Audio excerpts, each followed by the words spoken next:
জুলাই জাতীয় সনদের সনদ বা জুলাই জাতীয় সনদ কিভাবে ইমপ্লিমেন্টেশন হবে, এটার যে কালকের সুপারিশমালা, সেগুলো নিয়ে কোনো আলোচনা আজকে হয়নি।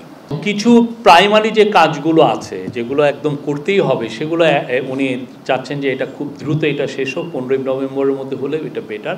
আর কিছু কিছু কাজ তো আছে, যেমন ধরেন শিডিউল ঘোষণা করার পরে তো অনেক কাজ তখন আসবে, সেগুলো করতে হবে।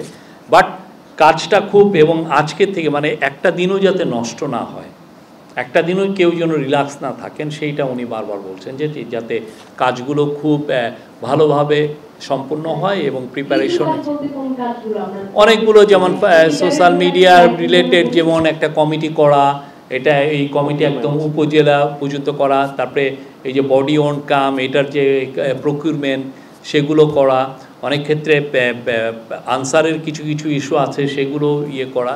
প্রায় 2 ঘন্টার মিটিং ছিল। এই 2 ঘন্টার মিটিংয়ে আমি একটু বলছি যে নির্বাচনী দায়িত্ব পালনকারী কর্মকর্তাদের বদলি ও পদায়নের বিষয়ে এলাকায় গুরুত্ব বিবেচনায় কর্মকর্তাদের দক্ষতা বিবেচনা করে বিভিন্ন নির্বাচনী এলাকায় পদায়নের বিষয়টা গুরুত্ব পায়। প্রথমে এই বিষয়টা আলোচনা হয়। তো সেই বিষয়ে আমি বলতে পারি যে একটা বিষয়ে জোর দেওয়া হয়েছে বোধ মাঠ প্রশাসনে, বিশেষ করে ডিসি, এডিসি, ইউএনওদের জন্য, এবং যারা ডিস্ট্রিক্ট ম্যাজিস্ট্রেট আছেন, ম্যাজিস্ট্রেরিয়াল রোলে যারা আছেন, তারা যাতে এমন কোনো পদায়ন না হয় যিনি গত 3টা ইলেকশনে ইনভলভ ছিলেন। সেখানে তারা রিটার্নিং অফিসার হন বা পোলিং অফিসার হন বা অ্যাসিস্ট্যান্ট রিটার্নিং অফিসার হন, কোনোভাবেই যেন গত 3টা ইলেকশনে এদের যদি মিনিমামও রোল থাকে তাহলে এটা যেন না হয়। এবং এই বিষয়ে আজকে ইলেকশন কমিশনের তরফ থেকেও জানানো হয় যে তারা এটা অলরেডি মেজার নিয়েছেন, এবং এই বিষয়ে যারা কাজ করছেন যেগুলো এজেন্সিগুলো, তারাও এই বিষয়ে আজকে মিটিংকে অবহিত করেন।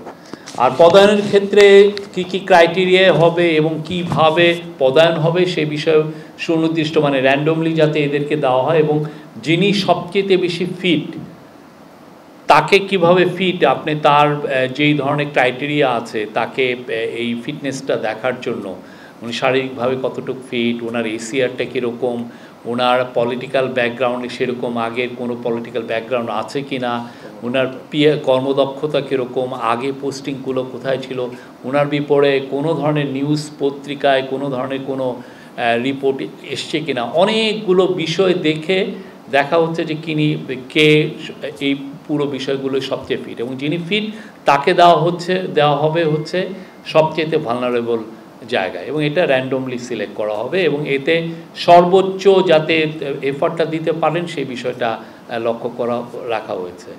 চিফ অ্যাডভাইজার বলেছেন যে we have to hope for the best but prepare for the worst. সবাই যেন প্রিপেয়ার থাকি, যে কোনো বিষয়ে, যে কোনো পরিস্থিতির জন্য যেন আমরা প্রিপেয়ার থাকি, সেটা উনি বলেছেন। আর পদায়নের ক্ষেত্রে নিজ জেলায় যাবে না কেউ, বা যদি কেউ তার এখানে আত্মীয় থাকে, বিশেষ করে শ্বশুরবাড়ি থাকে, সেখানেও তার পোস্টিং সেখানে হবে না। আর আরেকটা বিষয় দেখা হবে যে তাদের কোনো আত্মীয় স্বজন প্রতিদ্বন্দ্বিতা করছে কিনা, সেক্ষেত্রেও সেই বিষয়ে পদায়নের বিষয়টা এটা খুবই লক্ষ্য রাখা হবে। আর এই বিষয়ে কাজ যে কর্মসূচি সেটা 1 নভেম্বর থেকেই শুরু হবে আপনার। এবং একই বিষয়ে পুলিশের তরফ থেকে বিশেষ করে লেফটেন্যান্ট জেনারেল জাহাঙ্গীর আলম চৌধুরীও জানিয়েছেন যে তারাও এইভাবেই দেখছেন যে কে সবচেয়ে ফিট, এবং তারা এইভাবে অলরেডি একটা লিস্টও করে ফেলেছেন 64 জনের, যে কাকে কোথায় দেওয়া হবে, এবং এইটা যাতে র্যান্ডমলি হয় এবং এই বিষয়ে যাতে সর্বোচ্চ নিউট্রালিটি এবং আনবায়াস থাকে, সেই বিষয়ে আজকে চিফ অ্যাডভাইজার বারবার বলেছেন। আমি আজ সোশ্যাল মিডিয়া নিয়ে যথেষ্ট আলাপ হয়েছে। সোশ্যাল মিডিয়ার মাধ্যমে আপনারা জানেন যে কিভাবে মিসইনফরমেশন, ডিসইনফরমেশন ছড়ানো হচ্ছে, সেটা নিয়ে আজকের মিটিংয়ে বড় রকমের আলাপ হয়, এবং দুইটা কমিটি করার কথা বলা হয়। একটা হচ্ছে সেন্ট্রাল কোঅর্ডিনেশন কমিটি, যারা এই পুরো কোঅর্ডিনেশনটা করবেন, এবং এই সেন্ট্রাল কোঅর্ডিনেশন কমিটিটা যাতে একদম উপজেলা পর্যন্ত এই কমিটিটা থাকে, এইটার জন্য বলা হয়েছে এবং সেই বিষয়ে অলরেডি স্টেপ নেওয়া হচ্ছে। আর একটা হচ্ছে যে সেন্ট্রাল কমিটি ডিসইনফরমেশনের জন্য একটা কমিটি, এটা পুরো আপ টু সেন্ট্রাল একটা ইলেকশন কমিশনেও থাকবে, এটা এখানে মন্ত্রণালয়গুলোতেও থাকবে যারা এই বিষয়গুলো দেখছেন।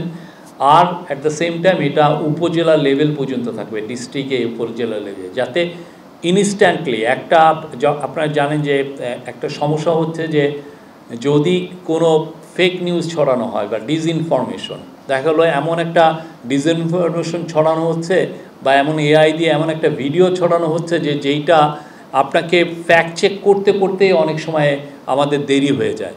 তো এইটা যাতে, এই ফ্যাক্ট চেকিংয়ের টাইমটা যাতে খুব কম সময় করা যায় সেই বিষয়ে আজকে স্ট্রেস দেওয়া হয়েছে এবং এই বিষয়ে যা যা যা লজিস্টিক্যাল যা সাপোর্ট আছে লাগে সেটার জন্য আইসিটি মিনিস্ট্রিকে বলা হয়েছে এবং কালচারাল মিনিস্ট্রিকেও বলা হয়েছে। তারা এই ব্যাপারে সুনির্দিষ্ট মুভ খুব সহজেই নেবেন যাতে ফ্যাক্ট চেকিংগুলো খুব দ্রুত করা যায় এবং এই যে কোনো এই সমস্যা, এই সোশ্যাল মিডিয়া দিয়ে যে এই ডিসইনফরমেশন বা মিসইনফরমেশন বা ফেক নিউজের যে কোনো উদ্ভূত পরিস্থিতিতে যাতে গভর্নমেন্টের পুরো মেশিনারি খুব দ্রুত এবং ডিসাইসিভলি অ্যাক্ট করতে পারে, যাতে এই ফেক নিউজগুলোকে সরানো যায়। এবং এটার ক্ষেত্রে আরেকটা বলা হয়েছে যে আপনি জানেন বাংলাদেশের ক্ষেত্রে সবচেয়ে বেশি ফেক নিউজ ছড়া হয় ফেসবুকের মাধ্যমে। তো ফেসবুকের সাথেও এই আমরা যাতে আরও গভীরভাবে নিবিড়ভাবে কথাবার্তা বলে যে আমাদের যে কনসার্নগুলো সেগুলো তাদেরকে জানাই, সে বিষয়েও জানানো হয়েছে। আর আজকে সিকিউরিটি সিচুয়েশন নিয়ে আলাপ হয়েছে, কিভাবে ডিপ্লয়মেন্ট হবে। আর্মির তরফ থেকে বলা হয়েছে যে 92,500 মতো আর্মি এবং নেভি ট্রুপস ডিপ্লয় থাকবে, তার মধ্যে 90,000 হচ্ছে আর্মি, বাকিটা হচ্ছে নেভি। তারা ডিপ্লয়েড থাকবে। আর্মি পুরো বাংলাদেশের প্রত্যেকটা উপজেলায় তারা এক কোম্পানি করে তাদের ডিপ্লয়মেন্টটা থাকবে।